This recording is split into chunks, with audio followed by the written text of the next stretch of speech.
ও ময়দা সরু চাকলি মশলাদার। দেখো একটা পাত্রে দিয়ে দিচ্ছি আমি 2 বাটি ময়দা, দিয়ে দিচ্ছি লবণ। তো এটা সবজি দিয়ে বানাবো, গোলা রুটি দিলাম গাজর, এখানে নিয়েছি লঙ্কা কুচি, আদা কুচি, সবটাই এর সঙ্গে দিয়ে দিলাম। তারপরে দেখো এতে দিচ্ছি একটু ভাজা মশলার গুঁড়ো, একটু কালারফুল করার জন্য দিলাম একটু হলুদ গুঁড়ো, দিয়ে দিচ্ছি একটু সামান্য পরিমাণে বেসন। এবার দেখো একটু অল্প অল্প করে জল দিচ্ছি, অল্প অল্প করে জল দিচ্ছি আর দিয়ে ব্যাটারটা আমি বানিয়ে নিচ্ছি। আজকে যেহেতু নিরামিষ তাই এতে আমি পেঁয়াজ কুচি আর রসুন কুচিটা দিলাম না। তোমরা যারা আমিষ খাও তারা এতে পেঁয়াজ রসুন ধনেপাতা ওই সব দিয়েই করতে পারো। যেহেতু কাল একাদশী তাই নিরামিষ আজকে, তাই এই গোলা রুটিটা আমি নিরামিষই বানাবো।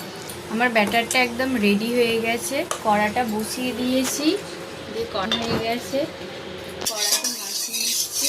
এটা কমিয়ে দিয়েছি, এরকম ডাবু করে এক ডাবু তুলে নিয়ে কড়াতে দিয়ে দিলাম, দিয়ে এইভাবে গোল করে আস্তে আস্তে এটাকে চুল চাকলিটাকে ঘুরিয়ে নিতে হবে। তো এক পিঠ হয়ে গেছে, আমি আরেক পিঠটা উল্টে দিলাম আস্তে করে। এপিঠ ওপিঠ দেখো উল্টে নিলাম। আমার কি সুন্দর বেলা ছাড়াই একটা মশলাদার গোলা রুটিটা হয়ে গেল। এইভাবে আমি সবকটা বানাচ্ছি, দেখে নাও। বানাতে গেলে অল্প অল্প করে তেল দিতে হবে, নাহলে ঘুরবে না। একই পদ্ধতিতে এক পাতা দিয়ে দিলাম।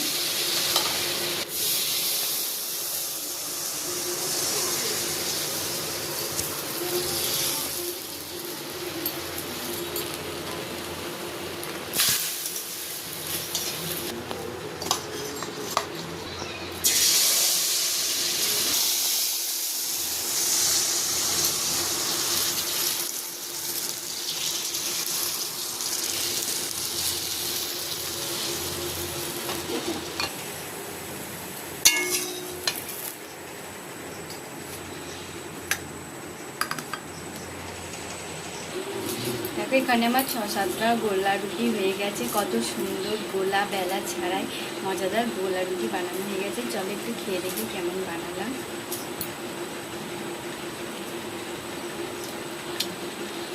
সত্যিই ভালো হয়েছে। এমনি শুরু করার থেকে এইভাবে মশলা দিয়ে করলে আরোই সুন্দর হয়। ভিডিওটা ভালো লাগলে চ্যানেলটা সাবস্ক্রাইব করো, লাইক কমেন্ট শেয়ার করো। তোমরাও বাড়িতে এইভাবে বানাই। টাটা। ওয়াও।